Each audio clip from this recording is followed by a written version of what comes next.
Hey, bienvenue dans ton Yann et Frank du temps des fêtes. Yeah. Donc, podcast intemporel. On le débute avec Joey OB. Frank devrait rejoindre la discussion sous peu. Allons-y, allons-y.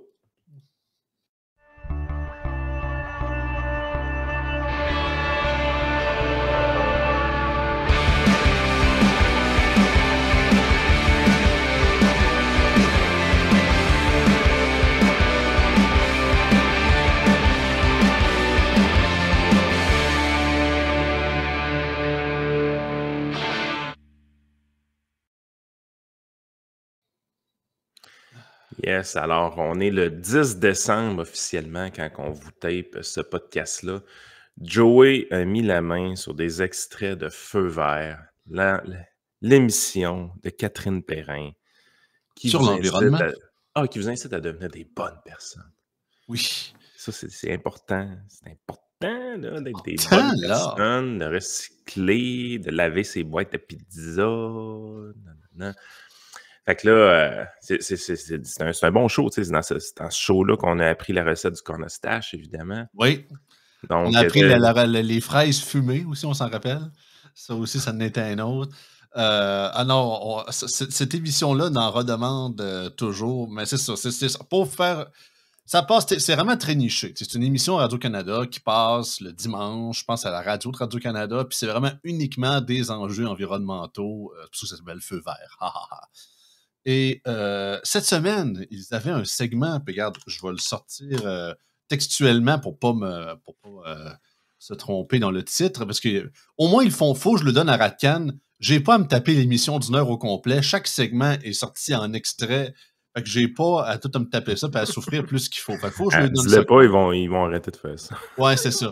Mais l'extrait en question, qui était le centre de ça, qui durait 16 minutes, mais là j'ai coupé différents extraits, c'est comment réagir face à un proche climato-sceptique. Oui, parce qu'on prépare les traditionnels articles de journaux pré-temps des fêtes pour se préparer mentalement à ce temps des fêtes-là qui semble être une épreuve pour les Québécois. Là. Ouf! Et il faut se préparer contre les virus. Il faut se préparer contre un climato-sceptique qui pourrait sévir dans votre famille. Il faut se préparer contre quelqu'un qui pourrait aimer Donald Trump. Fait que vous comprenez qu'on commence à avoir toutes sortes d'articles un peu ridicules. Tranquillement, pas vite, on tombe en Slow News Day également au mois de décembre.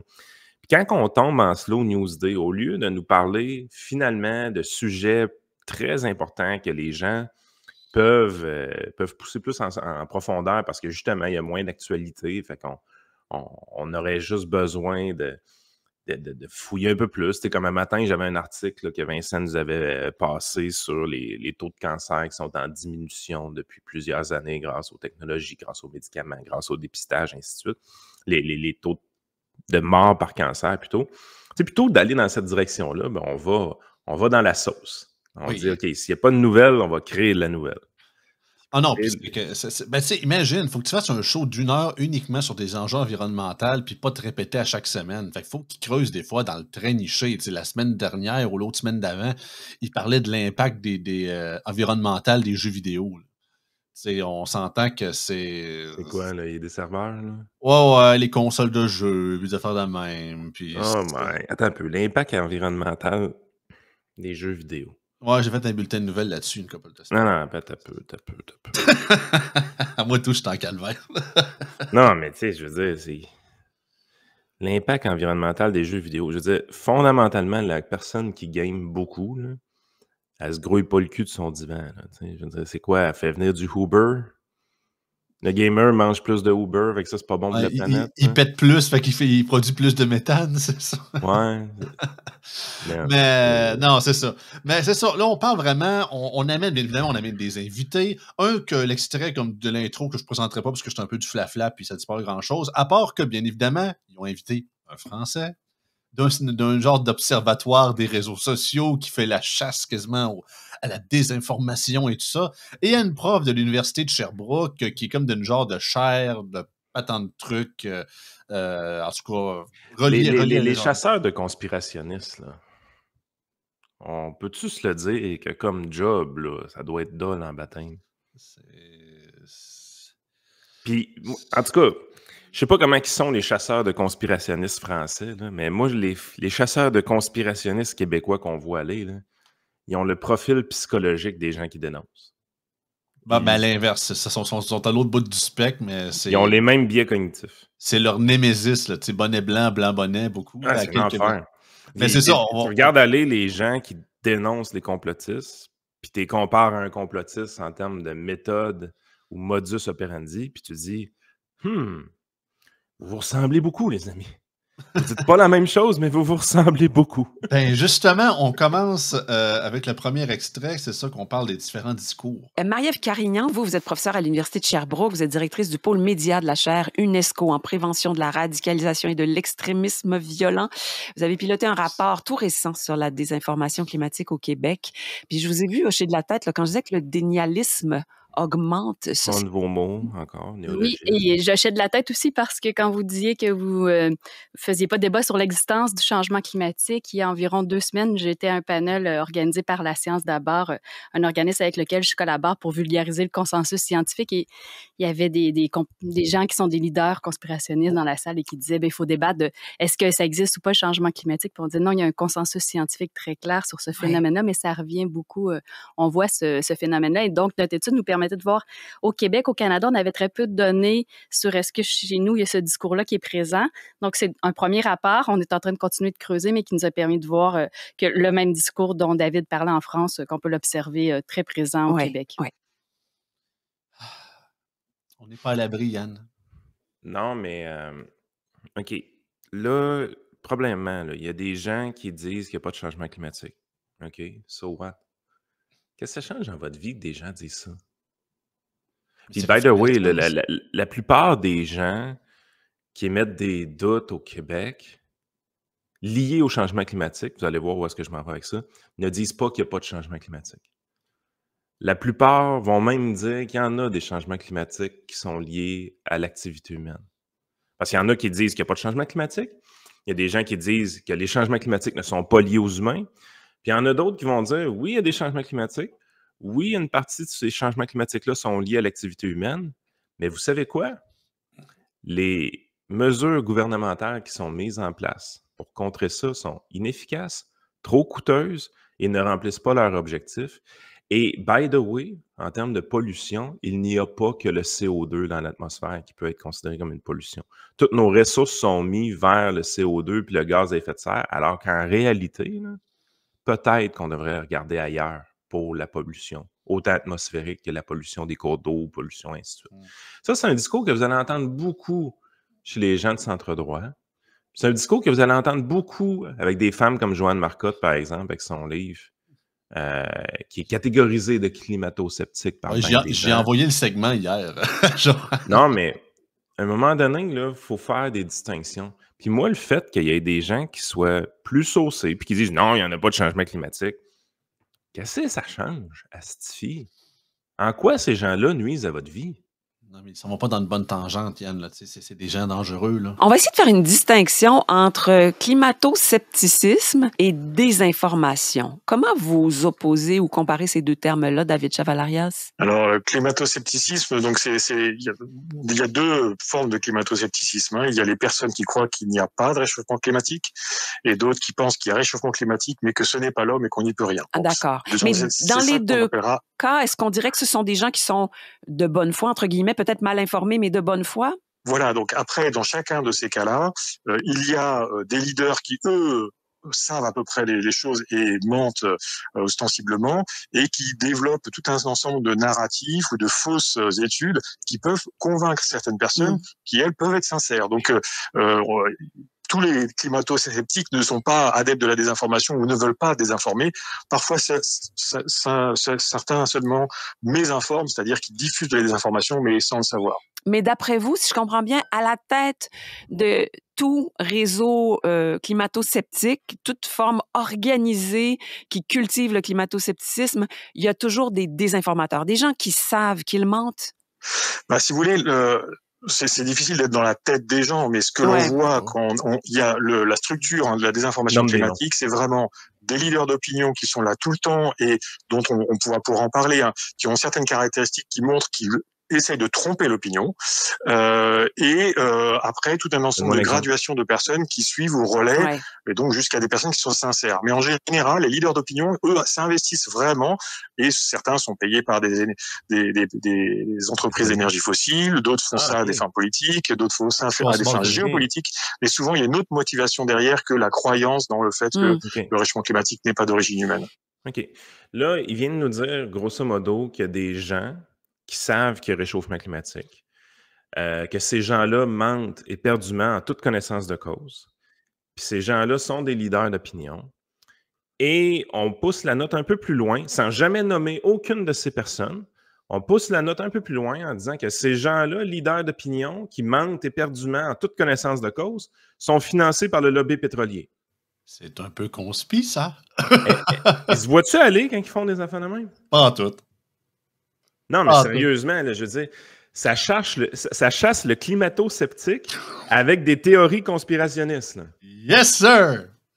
Guillaume Longbord, là, c'est-tu un gars financé par les pétrolières, ça? Sure. C'est-tu un gars qui ment éperdument, volontairement, en toute connaissance de cause? Tu sais, si tu arrives, tu me dis qu'il y a quelqu'un quelque part qui a reçu un chèque d'une pétrolière pour dire de la merde, puis cette personne-là n'a pas de reach, puis n'est pas connue du public, là, je veux dire, tes études valent rien. Si tu n'es pas capable de nommer le nom de personnes, donne-moi un exemple. Tu es en train de faire, tu es en train de tisser des liens avec plusieurs choses, tu me donnes aucun exemple, tu ne droppes aucun nom. Tu as peur de quoi? Pourquoi tu ne droppes pas de nom? C'est parce que tu as peur des poursuites? C'est-tu parce que la personne qui ment ici, c'est lui? Mm-hmm. Mais ça fait tellement diseuse de bonne aventure. On sait à cause de ces gens-là. Si on prend le Capricorne en Sagittaire, on comprend très bien que... Non, mais tu sais, il dit jamais de nom, mais c'est comme des phénomènes. Là, la voyante, là, il y a un démon du désespoir qui est dans votre vie présentement. Là, ça fait tellement ésotérique, c'est tellement dans le néant distordu. T'sais. Mais, non, mais regarde, ça continue. Effectivement, les motivations des gens qui sont des désinformateurs, Maria, est-ce que vous faites à peu près la même liste que David? Comment vous pourriez élaborer là-dessus? Je suis évidemment d'accord avec le fait que c'est dur de connaître les motivations des gens qui vont partager de la désinformation climatique. Et je suis aussi d'accord qu'il faut vraiment faire une distinction entre les gens qui adhèrent à ces propos-là et puis parfois de bonne foi pensent que, bon, il faut remettre en question les solutions et autres versus les leaders qui, eux, ont souvent un intérêt derrière. Et ce que nous, on a pu observer, notamment au Canada, c'est que beaucoup des leaders qui étaient déjà présents dans les dernières années, donc qu'on suit depuis plusieurs années, là, les leaders qu'on observait notamment partager de la désinformation sur la pandémie de COVID-19, c'est les mêmes qui reviennent sur le changement climatique avec des discours. Maintenant, on a troqué un peu l'idée du passeport vaccinal pour le pass climatique, le confinement pour un confinement climatique. Et beaucoup de ces leaders-là étaient soit opposés au gouvernement, parfois très campés politiquement, parfois aussi anti-vaccin, anti-consensus scientifique. Donc, c'est les mêmes qui reviennent. Bon. À tous les épiceries, si vous cherchez une étiqueteuse, vous avez une Christie de bonne. Non, mais nomme des noms. Pourquoi de qui qu'on parle? De qui tu parles, là? Peux-tu m'en parler, s'il te plaît? On parle-tu de Joe Blow qui a un reach de 500 personnes ou on parle de leaders d'opinion qui sont proches du politique, proches des médias? Nomme des noms. Pourquoi tu nommes pas de noms? C'est donc bien facile de faire des affirmations sans fondement comme ça. Moi, ça me dépasse. Là. On nomme aucun nom, aucun exemple.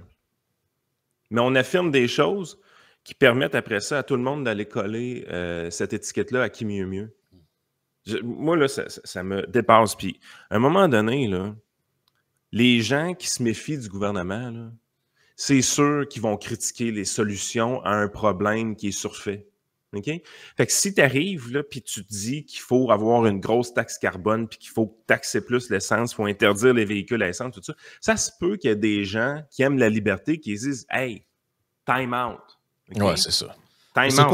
Vous brimez les libertés individuelles des gens. Vous voulez décider à leur place. Vous n'arrêtez pas de ridiculiser puis ostraciser les gens qui veulent faire des activités pétro-masculinistes. Mais tu sais, à un moment donné, là, pouvez-vous vous rendre compte que les gens, tout ce qu'ils veulent, c'est pas être... Les gens ne veulent pas être climato-sceptiques, ne veulent pas être anti-vax, les gens ne veulent pas être complotistes. C'est pas ça qu'ils veulent, les gens. Les gens, ce qu'ils veulent, c'est avoir la crise de paix, man. Non, Mais c'est quoi des- la différence entre les leaders et les mondialistes ou les globalistes? Même affaire. C'est la même maudite affaire! C'est pareil. Nomme aucun Non. nom. Non, mais puis, tu sais, je veux dire, peut-être aussi qu'il y a des gens qui n'auraient pas cette idée-là dans la tête s'il n'y avait pas des gens qui avaient explicitement dit écoutez, le degré là, la réponse du gouvernement là, telle qu'elle a été faite pendant la COVID, là, si on faisait ça pour les changements climatiques, là, on pourrait régler bien des problèmes. Et ça s'est dit, ça. Ça s'est non seulement dit, c'est une motion qui a été votée à l'Assemblée nationale. Tu sais, Fait que, je veux dire, à un moment donné, puis c'est pas normal d'être sceptique par rapport à ces affaires-là. Puis vous allez voir plus loin, ils se contredisent. Ils parlent justement de différentes stratégies qu'ils utilisaient durant la pandémie, puis qui avouent littéralement qu'ils s'en servent pour les changements climatiques. Mais ça, c'est pas du conspirationnisme. J'aimerais ça aussi qu'ils nous fassent la liste des trucs qui étaient de la désinformation durant la pandémie. Parce que la désinformation, c'était quand tu disais au monde, pas sûr. Moi, là, les masques là, faits avec des bouts de guenilles par Sœur Angèle, quelque part en Abitibi, que le monde se mette d'en face avec des logos du Canadien, ça sert. D'après moi, ça sert pas à grand-chose. Oh, non, c'est de la désinformation. Mais aujourd'hui, on le sait là, que ça servait absolument à rien. La taxe carbone, là, qui semblerait-il sauverait la planète, là, c'est de la désinformation, ça, là. Ben oui, c'est de la désinformation. Ça sauve pas la planète pantoute, cette affaire-là. Tu sais, à un moment donné, là, soyez honnête vous-même. Regardez vous dans le miroir. Tu sais, la madame qui parle là, de l'Université de Sherbrooke, son organisme est là pour combattre la radicalisation et le discours haineux et violent. Mais Christy, vous regardez toujours du même bord de l'échiquier politique. Exactement. Soyez honnête. Ouais. Des gens d'extrême gauche violents au Québec, là, ça court les rues, il y en a. Est-ce qu'il y en a d'extrême droite? Ben oui, il y en a d'extrême droite. Ben oui, il y en a. Puis est-ce qu'il y en a des réseaux complotistes, borderline, crosseurs, qui essayent d'extirper de l'argent à des gens qui les suivent trop et qui les aiment trop? Oui, tout à fait. Des charlatans, il y en a toujours eu dans la vie. Puis je vais vous dire de quoi? Il y en a des deux bords. Il y en a des deux bords. Il y a du monde qui anime des longs shows de radio pour rire des conspirationnistes puis qui demandent de l'argent à leurs membres, là.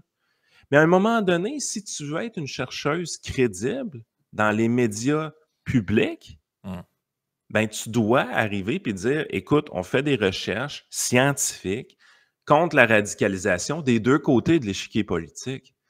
Le problème que vous avez, qui attaque énormément votre crédibilité, c'est que vous regardez juste d'un bord.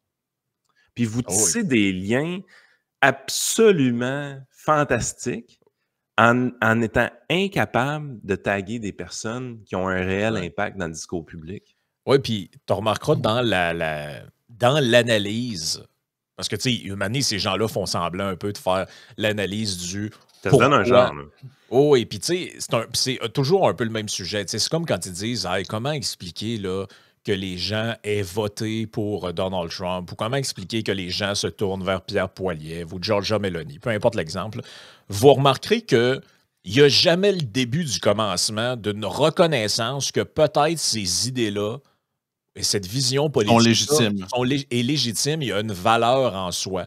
C'est toujours parce que les gens ont été manipulés. C'est un vote de frustration. En colère. Il faut mieux expliquer nos idées. Non, tes idées, j'ai pas besoin que tu me les expliques mieux. Je les connais, tes idées. Je veux rien savoir. La méthode PQ, le référendum, on vote non, vous n'avez pas compris, on va vous le dire plus tranquillement. C'est exactement ça. Les amoureux de la liberté, là, sont pas climato-sceptiques parce qu'ils sont financés par les pétrolières. Les amoureux de la liberté se disent « Hey, t'essayes de brimer ma liberté, t'essayes de m'implanter une nouvelle taxe. C'est ton devoir, comme gouvernement, de me prouver, 1, est-ce qu'il y a un problème? 2, est-ce que ta solution règle le problème? Puis 3, est-ce que ta solution n'empire pas le problème? Hey, ça me dit quoi ça? Geloso Tree. Ouais. C'est le gouvernement veut me taxer ou veut me brimer une liberté, mais c'est le devoir du gouvernement de faire la démonstration hors de tout doute raisonnable que ce bris de liberté-là est justifié. Ouais. C'est normal d'être sceptique envers les gouvernements qui essaient d'enlever nos libertés ou d'augmenter nos taxes.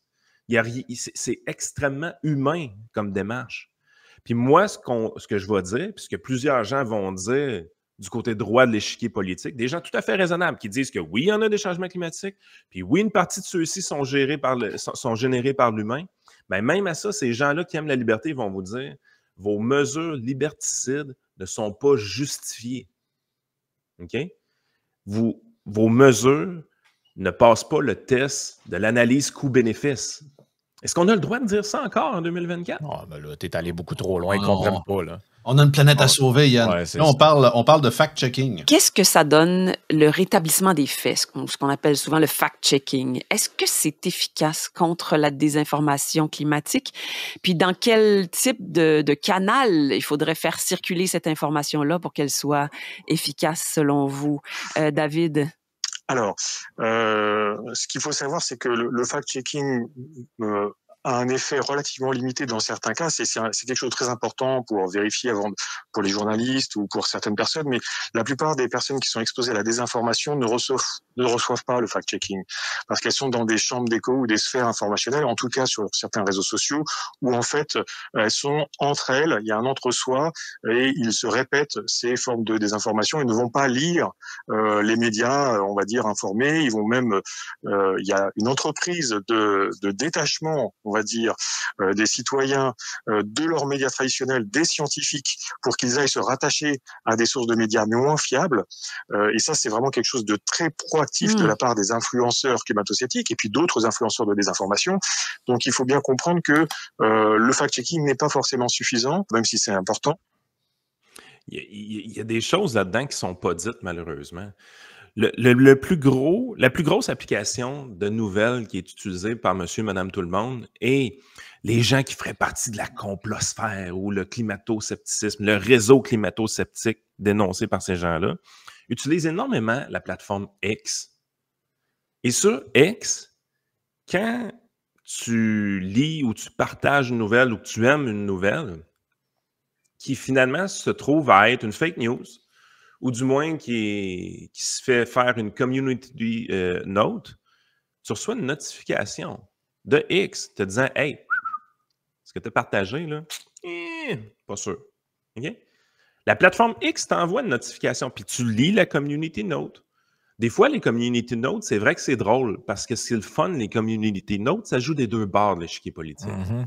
Depuis qu'Elon Musk a racheté Twitter, là, depuis que c'est maintenant X, la plateforme, là, les deux bords de l'échiquier politique se font fact-checker avec les community notes et c'est la bonne façon de faire. Moi, si malencontreusement, je lis une nouvelle ou je partage une nouvelle qui s'avère être fausse, de recevoir une notification par la plateforme pour me dire « Hey, recheck tes affaires, pas sûr. » C'est exactement le mécanisme qu'on veut. Je veux dire, ton article de fact-checker sur les décrypteurs de l'info sur Radio-Canada, site que je n'irai jamais, je veux dire, ça ne sert à rien. Là. Ben non, c'est ça. Ben surtout que la majorité des fact-checkers viennent de l'establishment médiatique, puis dont bien de graphiques puis d'études qu'on a vu passer nous prouvent qu'ils penchent en 95% à gauche. Des fact-checkers de droite, ça n'existe pas. Mais s'ils veulent mettre en place des services de fact-checking efficaces, premièrement, ils doivent aller diffuser leur information exactement sur les plateformes où est-ce que les gens sont. Puis moi, le fact-checking, by the way, je trouve que c'est important. Ces fact-checkers-là doivent s'assurer qu'ils vérifient le spectre politique au complet. Si tu veux avoir une crédibilité comme fact-checker, tu veux que les gens te voient comme une personne crédible, honnête et neutre, tu dois fact-checker le spectre politique au grand complet. Et que tu acceptes des sources qui peuvent être autres que les Reuters, les BBC et les Radio-Canada de ce monde. Je dis pas, c'est sûr que ces sources-là sont bien évidemment, ça a été prouvé que, mettons, la vidéo de tel abonné... c'est vrai, c'est la vérité qui est importante. C'est pas d'où ça vient. Exactement. Ben, en fait, c'est ça. Là, avant qu'on passe à un autre extrait, le meilleur exemple de ce que tu dis là, Yann, c'était dans le débat entre Trump et Harris. Rappelez-vous, je ne sais plus si c'était sur CBS, mais en tout cas, un des médias qui diffusait le débat, tu avais le compteur en bas où on voyait le nombre de misinformation que chacun disait. À la fin du débat, Trump avait genre 50, Harris 1.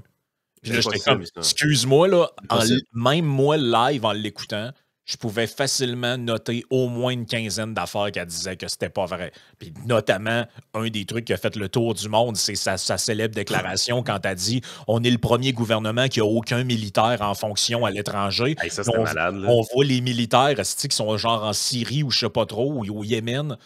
dans leur tente en train de dire « So where the fuck are we? »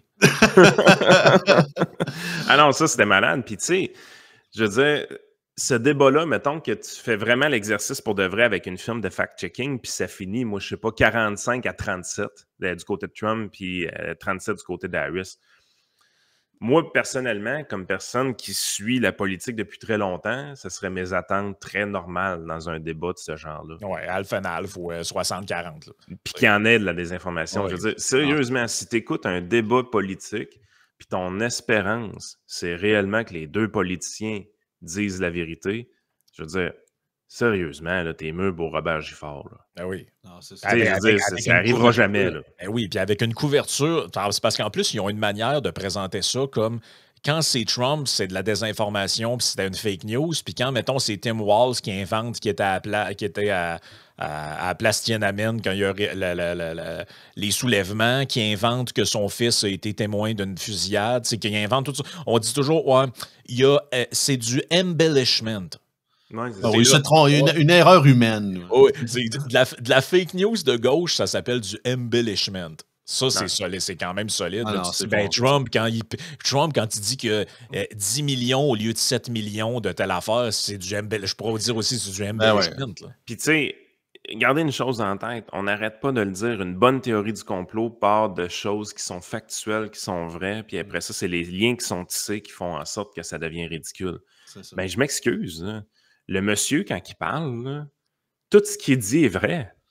C'est important le fact-checking. Ces firmes de fact-checkers-là jouent un rôle important dans le débat public. On doit les diffuser, blablabla. C'est tout vrai.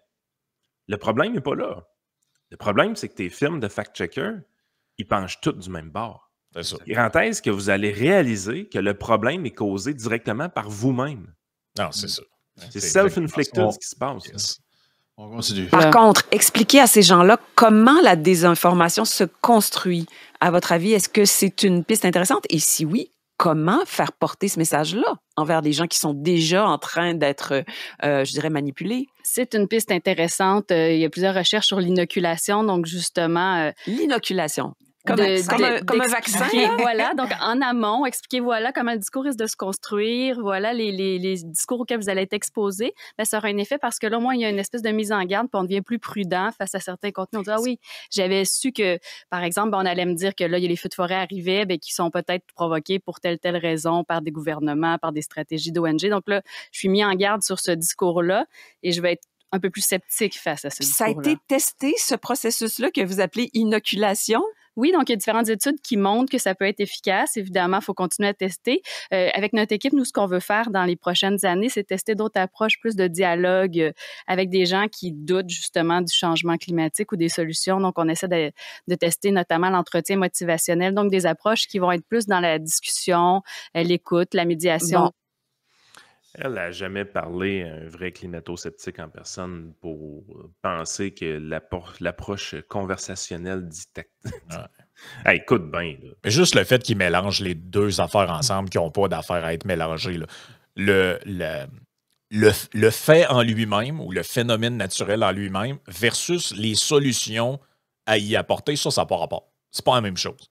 On ne parle pas du tout de la même affaire. Non. C'est comme dire, hey, est-ce que tu crois ou pas qu'il y a un problème d'obésité? Là, tu peux dire, ben oui, je pense qu'il y a un problème d'obésité. Puis quelqu'un dit, ben non, je pense pas si pire que ça. Objectivement, tu regardes les données, tu fais, ouais, les gens sont plus gros qu'avant. Je pense que oui. Après, tu me dis, ouais, mais t'es pas d'accord avec ça, toi, qu'on impose le régime cétogène à tout le monde? Non, je suis pas d'accord avec ça. Non, je suis pas d'accord avec ça. Ah, tu nies le problème de l'obésité. Exact. C'est exactement ça. Ça n'a pas rapport, leur affaire. Là. Ça n'a crissement pas rapport. Ouais, t'es climato-sceptique parce que tu dis, dans le fond, que t'es contre ça, toi, le fait qu'on interdise les souffleurs à feuilles à gaz. C'est quoi le rapport? Le principe le terme d'antivax, c'est la même affaire. C'est qu'écoute, la majorité des personnes qui se taguent, qui ont reçu ce tag-là, oui, il y avait des questionnements sur le vaccin COVID-19, l'ARN messager, name it, mais la majorité de ces gens-là, tous les vaccins d'hépatite B et de la malaria, quand ils ont été dans le sud, n'importe quoi, ils ont tous pris. Là. Juste qu'il y en a un qui ont douté, puis là, c'est rendu que, parce que dans ma tête, je ne me suis pas trompé, mais quand tu es vraiment un anti-vax, c'est whatever. Là. Tu sais, ça peut être pour l'épithète de ça existait avant. Là. Ça existait avant, ben oui, puis on les conférences, puis ils disaient que... Je te dis un grand secret, Joey. La plupart des antivax avant la COVID-19 là, étaient de gauche. Ben oui. Étaient anti-Big Pharma, très granole. Généralement, là, quand tu voyais un vrai de vrai anti-vaccin, là, qui est le vaccin cause l'autisme, puis mes enfants ne seront jamais vaccinés, là, je veux dire, c'est un Québec solidaire. Là. Et c'est un hippie des années 2000. Là. C'est ça. Oui, clairement. Mais un peu. Stresse pas avec le temps. On est dans le temps des fêtes. Si tu veux qu'on dépasse, c'est toi. Non, on dépasse. Il n'y a pas de stress. Là. Yes, sir. Mais moi, le bout qui me fascine un peu dans cette histoire-là, c'est que tu le dis un peu dans le fond de ton côté, les anti-vaccins existaient avant la COVID-19. Tu as toujours une partie de la population marginale qui va croire à des théories un peu loufoques. Il y a des gens, présentement, même en 2024, qui pensent encore qu'Elvis est vivant. Oui, puis que Paul McCartney était remplacé par un double. Il n'y a rien à faire avec ça. Écoute, j'ai connu un gars durant la pandémie, je dirais pas c'est qui. Il était certain que Melania Trump, c'était genre Princesse Diana déguisée. Là. Ben oui. Ça, je veux dire, sérieusement, il n'y a rien à faire avec ça. Il n'y a juste rien à faire avec ça. Ça a toujours existé. Ça va toujours exister. La seule chose qui est différente depuis l'avènement des réseaux sociaux, c'est que ces gens-là, vous ne les voyez pas avant. Tu les voyais juste pas. Ils n'existaient pas. C'est juste que maintenant, il y a des réseaux sociaux. Ces gens-là peuvent avoir un compte X. Ils peuvent aller te taguer sur une publication, puis ils peuvent te répondre. Puis là, tu te dis, oh, les shit, ils sont bien saucés. Il y a une montée de l'antivaccinisme. Objectivement, mais il existait avant. Là. Mais objectivement, là, quand tu vas être au souper, les gens qui sont au souper de Noël, puis il y a mon oncle Gérard qui arrive, puis qui commence à faire sa rent là, sur les écolos, puis... une gang de sous-mangeux de luzerne, ça, puis il n'y a rien de tout ça qui est vrai. Puis qu'est-ce que ça fait? C'est quoi? Mais qu'est-ce que ça change, je veux dire? Pourquoi? Tu sais, un moment donné, les gens qui sont dans cette dynamique-là doivent faire un examen de conscience et se poser la question suivante.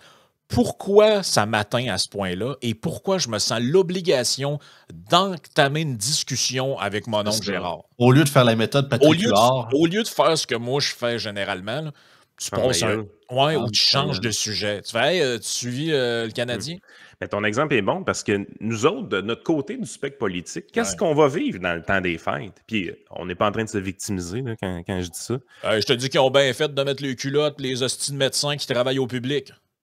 Ouais, mais l'autre affaire que tu vas entendre, c'est hey, Trump, il est fou aussi. Débile, ce gars-là. Là. Il veut annexer le Canada. Là, toi, t'es au souper avec ma tante Georgette qui dit ça. C'est ça. Là, tu as deux choix. Tu dis, est-ce que je désamorce ça en disant, ma tante Georgette, Donald Trump n'est pas aussi pire que vous pensez. Puis là, tu commences un grand débat ou ben non, tu fais, vous formez ma gueule, mais aller prendre une bière dans le salon. C'est ça. Ouais, c'est ça. Mais aller mettre des bûches dans le foyer. C'est pas mal ça qu'on va faire toute la gang. Là. Fait que, tu sais, à un moment donné, là, la désinformation, là, quand tu commences une discussion en disant que Trump, c'est un Christ de fou, là, je m'excuse, là, c'est de la désinformation. Est-ce que ça mérite d'être combattu? La seule façon de combattre cette désinformation-là, c'est d'avoir accès à des médias alternatifs qui vont te présenter le revers de cette médaille-là. Oui, parce qu'il y a un spread en crise de la désinformation, eux autres. C'est ça l'affaire, c'est pour ça que je disais tantôt, l'analyse des objectifs de leur part de responsabilité dans les phénomènes qu'eux-mêmes dénoncent. Excuse-moi, tu peux pas te plaindre qu'il y a des gens qui arrivent dans des soupers de Noël avec des informations sur le climat ou whatever, quand toi-même, tu disais à tes auditeurs, hey Trump, là, c'est un clin d'œil au rassemblement fasciste des années 30. Oui, c'est le nouveau King Jong-un, puis le président des Philippines, puis... c'est n'importe quoi. Là. C'est fou. Ben, en parlant de souper de Noël, mon Frank, on arrive à l'extrait doré. Here we go. On est 8 autour d'une table, puis il y a un cousin conspirationniste, climato-sceptique, puis sa blonde qui embarque un peu. On sent qu'elle embarque un peu. Là. Alors, est-ce qu'il y a des techniques d'inoculation ou de... Vous venez de dire entretien émotionnel. C'est très particulier, ça. Est-ce qu'il y a une de ces approches-là qu'on pourrait... tout d'un coup utiliser. Entretien motivationnel, oui, c'est vraiment de comprendre les motifs des gens, puis leur donner fermement un accord. C'est une méthode qui fonctionne très bien, par exemple, sur la vaccination, puis que là, on veut tester avec le changement climatique. Alors, comment on fait? Valider les bons comportements des gens, puis agir en fonction de ça. Par contre, dans le repas des fêtes, c'est plus complexe. Puis c'est drôle parce que ça fait quelques années déjà qu'on me pose cette question-là. Avant, c'était pendant la COVID, comment on réagit à ceux qui ne croient pas. Ouais. Et là, maintenant, on parle du changement climatique. C'est certain qu'à 8 à la table, autour du repas des fêtes, c'est pas nécessairement... Non, mais des fois, il se crée des petits sous-groupes. Là. Mettons qu'on arrive à avoir un tête-à-tête avec le cousin. Je pense que le tête-à-tête est plus approprié que le groupe parce que là, les personnes risquent de se sentir un peu confrontées, de se braquer. Ouais. Puis souvent, à ce moment-là, ils vont, eux, avoir un matraquage d'informations puis d'opinions qu'on ne peut pas réfuter. On va juste se sentir un peu envahi. Donc, c'est pas le temps en groupe. Mais si on a une petite chance en sous-groupe, mais souvent, la meilleure piste, c'est la piste vraiment émotionnelle. Donc, d'essayer de comprendre qu'est-ce qui amène ces gens-là à croire ça, comment ils ont adhéré à ces contenus-là. Puis, on se rend compte que souvent, en essayant de comprendre pourquoi tu crois ça, qu'est-ce qui t'a amené à développer ces croyances-là, mais ça peut être une ouverture pour commencer à discuter puis pouvoir valider la personne dans comment elle se sent, dire moi aussi je suis par exemple angoissée face au changement climatique. Moi, ce qui me fascine dans tout ce qu'elle dit là, c'est comment le mot croyance revient tout le temps. Oh, Ouais. Puis ça, c'est ce qui est le plus marquant. C'est là que tu vois que leur discours est très sectaire. C'est qu'eux autres, dans le fond, ils mettent la cape dorée, ils mettent la cape du missionnaire. Ils doivent convaincre les païens. Pourquoi tu ne crois pas au Seigneur Jésus-Christ? Voyons donc, il t'aime. Écoute, prends toute la dialectique qu'elle vient d'utiliser, là, puis enlève changement climatique, puis remplace ça par force surnaturelle. Okay? Elle pourrait avoir l'air d'une témoin de Jéhovah. En fait, elle aurait l'air d'une coach de vie motivatrice qui est en train de donner une conférence à des témoins de Jéhovah pour les amener à partager la bonne nouvelle dans leur entourage. Okay? Puis ça fonctionnerait exactement de la même manière, sa conférence qu'elle donnerait. L'affaire, c'est qu'eux autres se croient chargés de la bonne parole, croient chargés de la bonne croyance, doivent identifier l'ennemi, celui qui partage la désinformation comme étant celui qui est anti-croyant. Le diable. Et ils doivent aller anéantir le discours de cette personne-là pour que cette personne-là arrête de contaminer les autres, pour que les autres puissent adhérer à la secte. Tu sais, je veux dire, sincèrement, là, ils s'en rendent pas compte, mais leur discours est extrêmement religieux. Il n'y a rien de scientifique dans ce qu'elle dit. Ah non, pas en tout. Puis, tu sais, à un moment donné, le grand langage, l'approche motivationnelle, puis l'inoculation. Je veux dire, quand tu utilises le mot inoculation, là, sois parfaitement honnête, OK? Sois parfaitement honnête. Tu utilises ce mot-là pour troller. Ben oui. Je veux dire, on sait c'est quoi le trolling, là? Hostilité conspire, là, c'est sûr. Là, on sait exactement c'est quoi le trolling, là. Tu prends le mot inoculation exactement pour... Tu sais, je veux dire, si tu utilises cette terminologie-là très exacte pour essayer de convaincre un climato-sceptique qui apparemment viendrait de la gang de conspirationnistes de la COVID-19, pour essayer de le convaincre d'adhérer à tes croyances, je veux dire, tu mens, là. C'est impossible que tu utilises le mot inoculation pour convaincre ces gens-là. Là. Oubliez ça, là. C'est du trolling, ton affaire, là. Ouais. Mais ils ne se voient pas aller. De toute façon, c'est une entreprise qui est vouée à l'échec, ça, de faire un truc de même, parce que la seule manière de déprogrammer quelqu'un, peu importe c'est quoi l'idéologie ou la croyance ou la religion, c'est de défaire les nœuds très tranquillement sur une longue période. C'est ce qu'on a fait souvent dans Yann et Frank, by the way. Oui. Mais tu sais, les gens, il y a plusieurs personnes qui nous écoutent, qui nous écrivent des messages du genre « Hey, en 2018, j'ai voté pour QS, puis j'étais dans un groupe antifa, tout ça, puis progressivement, je me suis aperçu qu'il y a des affaires. » Ça s'est pas arrivé du jour au lendemain. Et c'est sûr que si tu rencontres quelqu'un de même, tu te dis « Hey, check la petite cave, moi, y apprendre la vie. » Parce que c'est un peu ça qu'elle dit, là. Puis avec tout le temps un peu l'aspect aussi maternant qui est extrêmement... Ah ouais, c'est tellement, genre, c'est comme si tu parles à un enfant de 5 ans, genre, faut... Viens ici, là, Cathy va t'expliquer. C'est ça. Mettez-vous au même niveau que celui de l'enfant pour bien lui parler. Oui, puis évidemment, à tout hasard, dans la mise en situation, la fille est comme sous l'influence d'un gars qui est un peu taré, tu sais. Ben ouais, c'est ça. Évidemment, à tout hasard. Puis tu sais, on va se dire les choses aussi de façon bien honnête, là. Il y a des gens qui sont dans la sauce solide. Okay? Puis il y a des gens qui sont dans la sauce qui nous ont suivis au fil du temps. Que ce soit avec le World Economic Forum, par exemple, que ce soit avec le climato-scepticisme ou peu importe. Il y a des gens il y a de nos auditeurs qui sont plus saucés que nous autres. Okay? Ça va toujours être comme ça. Il va toujours en avoir. Ah oui. Mais par expérience, au fil du temps, puis tu sais, je pense qu'à un moment donné, quand tu vois Klaus Schwab partout, là, ça va pas bien. Tu n'es pas t'es un peu dans ce qu'on appelle le rabbit hole. Tu es en train de descendre dans le trou profondément, puis tu as besoin d'aide un peu pour t'en sortir. Historiquement, de nos auditeurs à Yann et Frank, il y en a qu'on a fait sortir du rabbit hole. Il y en a que c'est jamais arrivé. Il y a des gens qui me détestent profondément à cause de ça parce que je ne crois pas en Klaus Schwab puis World Economic Forum, toutes ces affaires-là. Mais parce qu'il y a des gens qui étaient favorables à nos opinions, mais qui écoutaient le podcast puis qui se rendaient compte qu'on avait une opinion beaucoup plus modérée puis très différente par rapport à ce sujet-là très précis. À force d'entendre l'argument, les gens ont finalement pris un pas de recul et se disaient « OK, peut-être que je vois le World Economic Forum comme quelque chose d'un peu trop gros, que c'est pas... » Puis je sais que dans nos auditeurs, il y a des gens qui ont changé d'opinion par rapport à ça. C'est fou, là, mais je pense qu'on a plus d'impact positif envers des gens qui sont tombés dans le rabbit hole que cette dame-là de l'Université de Sherbrooke. Oui, c'est sûr. Ah ouais.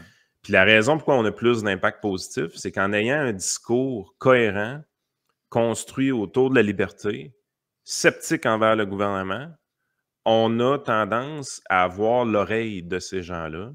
Puis ces gens-là, au fil du temps, sortent du rabbit hole un peu parce qu'il y a un discours cohérent, modéré, qui a un bon reach, puis qui laisse place à beaucoup de discussions avec ces gens-là. Des gens qui nous écrivent sur Patreon, il y a des allers-retours, des back and forth qui se fait avec eux autres. Puis on a sorti pas mal plus de monde du rabbit hole avec une technique comme celle-là. Puis je ne suis pas en train de louanger ce qu'on fait en disant qu'on est des altruistes puis qu'on fait ça pour aider le monde puis qu'on est Mère Teresa du podcast. C'est pas ça que je suis en train de dire. Ce que je suis en train de dire, c'est que d'avoir des discours médiatiques cohérents, réfléchis, d'avoir des gens comme Joanne Marcotte qui ont écrit un livre sur le climat avec le revers de la médaille de toute la shit qu'on entend dans les médias traditionnels au Québec, mais qui a un ton modéré, qui a une approche modérée, qui est basée sur des faits scientifiques, ça, c'est beaucoup plus utile pour sortir quelqu'un du rabbit hole du climato-scepticisme. Quelqu'un qui dit la Terre ne se réchauffe pas, si regarde, il fait fret dehors, tabarnak, fait moins 20. Si tu veux sortir quelqu'un de ce rabbit hole-là pour vrai, tu as plus de chances d'y arriver avec le livre de Joanne Marcotte que d'y arriver avec la fille de l'Université de Sherbrooke. Absolument.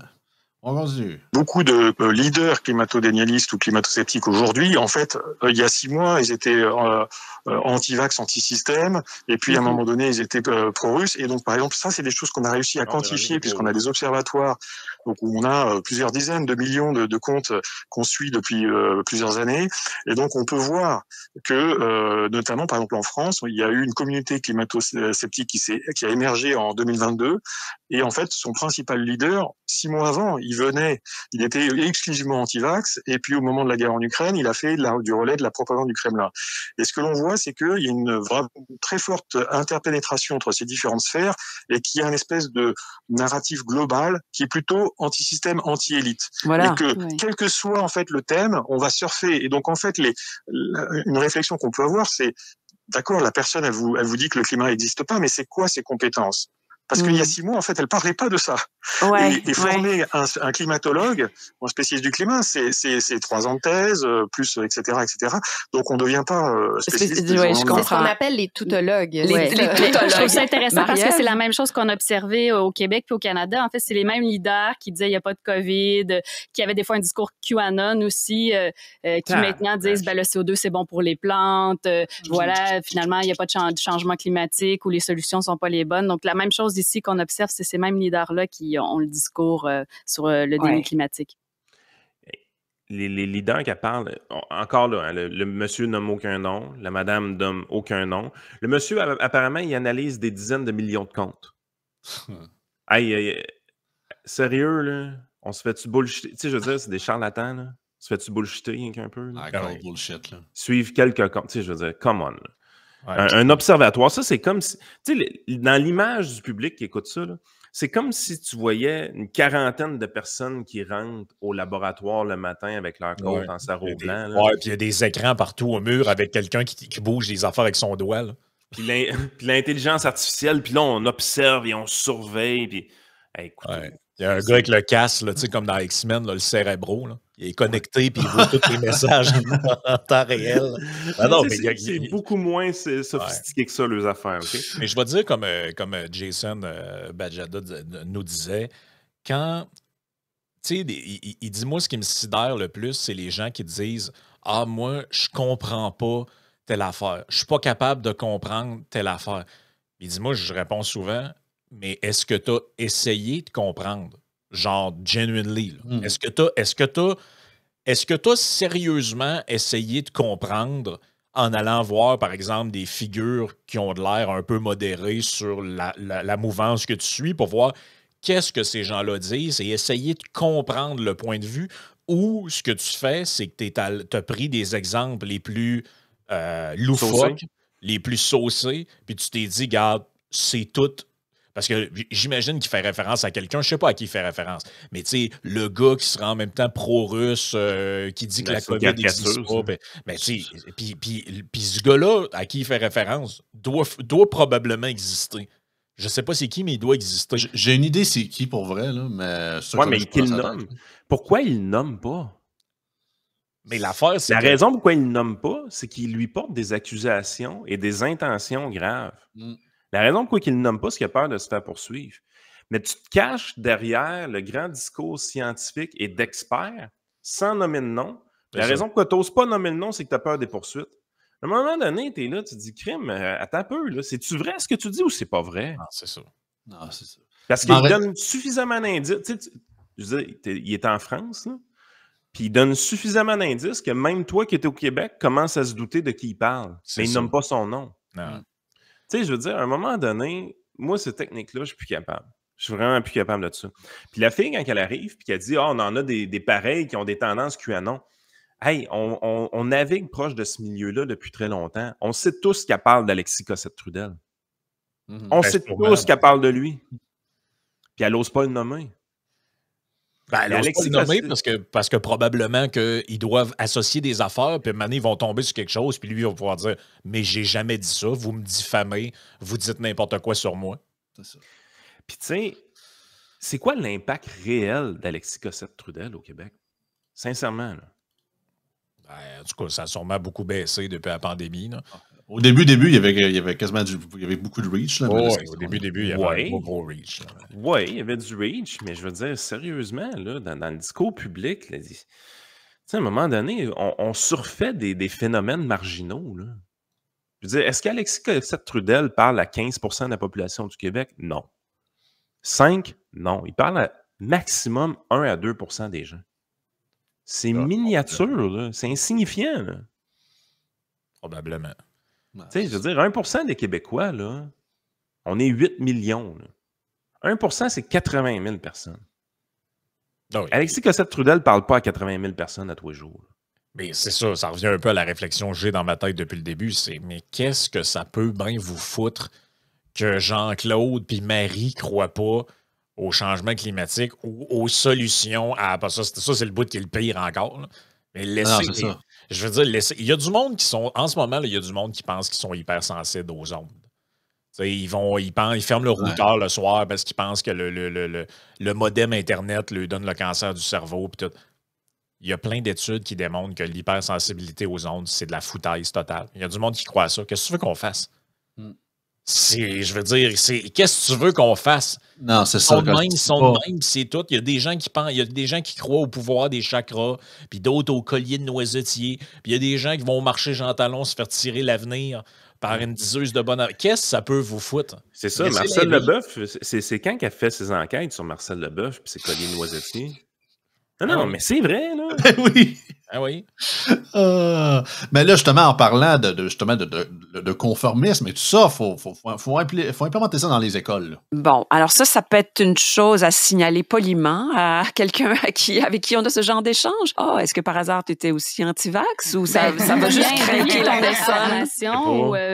Ou après qui tu te renseignes et connais-tu telle autre source? Va voir tel site web, par exemple. Connais-tu telle autre source? Oui, à la manière des sectes dans les écoles, ils ont commencé à nous protéger de ça. Moi, je me souviens en secondaire 5, qu'est-ce qu'une secte? Est-ce qu'on pourrait commencer à la fin du secondaire à parler aux jeunes comment se méfier de la désinformation? L'inoculation, est-ce qu'elle On se le fait dans les beaucoup. écoles? Nous, entre autres, on a travaillé avec les As de l'info ici au Québec et c'est vraiment un site intéressant. Puis on se rendait compte dans nos analyses que vraiment, ça avait un effet protecteur. Les jeunes qui lisaient les informations là-dessus étaient plus critiques, en parlaient à leurs parents. Ouais. Donc, ça avait vraiment un effet positif, Ouais. notamment sur la désinformation, dont la désinformation climatique. Alors, à envisager dans nos programmes scolaires. Je m'excuse, là. Vos programmes scolaires, c'est déjà rempli de cochonneries de même, tabarnak, là. Mais c'est drôle en plus parce que ils Ils pensent qu'eux autres, il n'y a personne qui a pensé au ministère de l'Éducation de faire des références au changement climatique dans le matériel scolaire, pour vrai. Ça parle rien que de ça. Mais tu sais, puis là, il va falloir conclure, là, mais... Ouais, il m'en reste 5 heures rapidement. Après, juste dire, là, c'est drôle parce qu'ils ont de l'air à voir, ça revient à ce qu'on dit depuis le début, eux voient le prêt, ce que Busetti appelait le prêt-à-penser, là. Eux voient le prêt-à-penser chez leurs adversaires, mais ils ne le voient pas chez eux. Or, moi, je peux, sans probablement me tromper, là, les gens que je viens d'entendre, là, je serais capable de deviner, juste avec leur position là-dessus, ce qu'ils pensent sur les bloqueurs d'hormones pour les enfants, ce qu'ils pensent de Trudeau, ce qu'ils pensent de Trump, ce qu'ils pensent du contrôle des armes à feu, ce qu'ils pensent de la guerre en Ukraine, ce qu'ils pensent d'Israël-Palestine. Pourquoi? Parce qu'en général, tu as besoin d'avoir une opinion de ces gens-là pour connaître tout le package qui vient avec. Mais c'est ça qu'ils dénoncent, eux. C'est ça qu'ils disent. Ils disent, ouais, mais comme par hasard, les gens qui sont croient pas au changement climatique étaient aussi contre les vaccins. Ben oui, mais comme par hasard, toi, je t'écoute, puis je suis certain que tu dois être pro-Palestine, tu dois haïr Trump comme c'est pas possible. Les parcs éponges, tu dois triper en tabarnak. Tu dois triper sur Valérie Plante et les parcs éponges. Ah non, ça n'a pas d'allure. En fait, c'est le même mécanisme. Mais ils sont ce qu'ils dénoncent. Exact. Absolument. Blanc et blanc, blanc bonnet. Rapidement, c'est ça, le monsieur français, ils ont conclu ça, mais le gars, il a créé une campagne de quelque chose, là, puis ça explique pas mal. Juste avant que tu le tentes, ils sont ce qu'ils dénoncent, mais ils sont financés par nos taxes et impôts pour être ce qu'ils sont. Puis ça, c'est ça qui est chiant. Je veux dire, on essaie de nous convaincre que le climato-sceptique dans son sous-sol, pas de ressources, est vraiment dangereux. Mais eux autres ont accès à des chaires de recherche universitaires, à des tribunes médiatiques comme Radio-Canada, pour faire sensiblement la même chose, mais de l'autre côté. Mais ça, c'est glorifié. C'est mis sur un piédestal. C'est les conspirations autorisées. Exact. David, en terminant, on va signaler que vous lancez un mouvement de désabonnement dont vous nous dites un mot à l'instant. Tout à fait. C'est-à-dire que, notamment sur le climat, on a observé que depuis l'arrivée de Elon Musk à la tête de X, la désinformation était partie en flèche et qu'il y avait eu une augmentation du climato-dénialisme et une fuite des personnes fiables sur le climat. Et donc, on a lancé le mouvement qui s'appelle Hello Quit X ou Hello Quit X pour accompagner les gens à quitter X et à coloniser de nouveaux espaces numériques, et on va aider des personnes à partir avec leur communauté et leurs followers. Ah, ça, c'est intéressant. Voilà. Alors, HelloKitX.com. Créer des chambres d'écho, c'est le fun. Fait qu'ils s'en vont sur Blue Sky. Ouais, ils s'en vont sur Blue Sky. Blue Sky, là, ce qui est le fun, là, c'est que tu peux chercher. Joey, trouve ça, tape dans Google Blue Sky Statistics. Le phénomène Blue Sky tire déjà à sa fin. Tu sais, ça avait eu un gros boost avec Elon Trump. Pas Elon Trump. Non, malgré que c'était à ça. Elon Trump, c'est dur de pas voir les deux dans la même photo. Là. Avec Donald Trump, son élection, Blue Sky avait skyrocketé. Puis là, ce qui est le fun, c'est que Blue Sky, c'est comme de l'open source. Fait que les gens ont accès aux statistiques de tout ça. Tu partages ça à l'écran quand tu le trouves. Tu vas voir toute la... Ça fait même pas 3 semaines. 4 semaines à peu près, la vague de Blue Sky. Hey, on est monté à 20 millions de comptes, 24 millions de comptes. Hey, wow! Checkez ça aller. C'est en train de tranquillement de s'estomper parce que les gens ne sont pas là. Les gens, la majorité du gros auditoire est resté sur X. Non, il n'y a personne qui suivait l'inauguration de la cathédrale Notre-Dame sur Blue Sky. Là. Ça, c'est les nombres de likes à chaque jour sur les publications. Ça a baissé d'une 20-30% à peu près. Si tu descends, Joey, tu as d'autres statistiques, là. Les graphiques sont encore pires, je pense. Les gens qui postent sur Blue Sky, fait qu'il y a de moins en moins de posts sur Blue Sky tranquillement. Et c'est à prévoir. Les followers. Fait que les followers, c'est ce qui développe le réseau, développe la communauté. Mais de moins en moins de gens s'abonnent à des comptes Blue Sky. Fait que tu sais, je veux dire, le buzz Blue Sky est déjà fini. C'est assez évident avec les chiffres que je vous donne là. Puis ces statistiques-là, c'est sans commune mesure avec X. Là. Si tu es en train de me faire croire sur des ondes de la télé nationale, publique, de l'État québécois ou canadien, qu'il y a un phénomène de désabonnement sur X pour aller sur d'autres plateformes qui est principalement Blue Sky, tu es en train de me faire croire que ça, c'est vraiment, vraiment, vraiment en train d'arriver, puis que tu es même en train d'aider des gens à faire le passage, là. Je m'excuse, hein, mais c'est de la désinformation totale. Exact. Écoutez, il n'y a pas de mouvement de désabonnement. En terminant, rappelez pour le temps des fêtes à nos auditeurs, nos 3 commanditaires qui sponsorisent le podcast. Donc, pour votre cousin, vous pouvez lui acheter du linge qui représente le masculinisme. Et Même les filles qui achètent du linge Ranch Brand, ils ont l'air de des gars. Ben, tu commences quasiment une transition. Je l'ai encore vu. C'est aussi simple que ça. Donc, utilisez votre code promo Yann10 sur ranchbrand.ca pour avoir votre linge Ranch Brand. Aussi... vrai, hein? By the way, les filles, le linge de filles est très beau. Là. Ben oui. Je pense que les gens ont compris qu'on met un peu de couleur dans ces publicités-là. Si vous avez un beau-frère avec un macaron du oui, donc parlez-lui des bienfaits de Ready for Canada. S'il y a quelqu'un pour bien initier la conversation avec votre caribou. Moi, je donne des conseils pour que ça se passe bien à Noël. Donc, c'est pour tous les besoins en matière d'immigration, que ce soit temporaire, résidence permanente, le visa. Eux, c'est un service clé en main. Fait que ils vont vous faire une liste de documents que vous devez sortir et vont vous aider avec ça. Et notre dernier et nouveau commanditaire, c'est TLF Dessin. Donc, ça, tout le monde dans sa famille, il y a quelqu'un qui est dans le domaine de la construction. Eux, ce qu'ils font, c'est qu'ils conçoivent et ils fabriquent des pièces sur mesure pour les projets. Donc, peu importe le domaine dans lequel vous êtes, soudure, structure d'acier, ventilation, n'importe quelle discipline ou domaine là, dans le secteur du bâtiment, eux peuvent vous accompagner dans la conceptualisation des pièces. Allez voir leur site web, TLF Dessin. Ils ont participé à des assez gros projets. Là. Le Pont Champlain, le REM, la construction d'écoles aussi. Fait que c'est du très lourd. Fait que si vous êtes un entrepreneur général ou peu importe un entrepreneur dans la construction, vous avez besoin d'aide pour la conceptualisation. Eux sont vraiment là. Donc, TLF Dessin. That's it. That's it. That's it, c'est vrai. Il faut mettre la chose.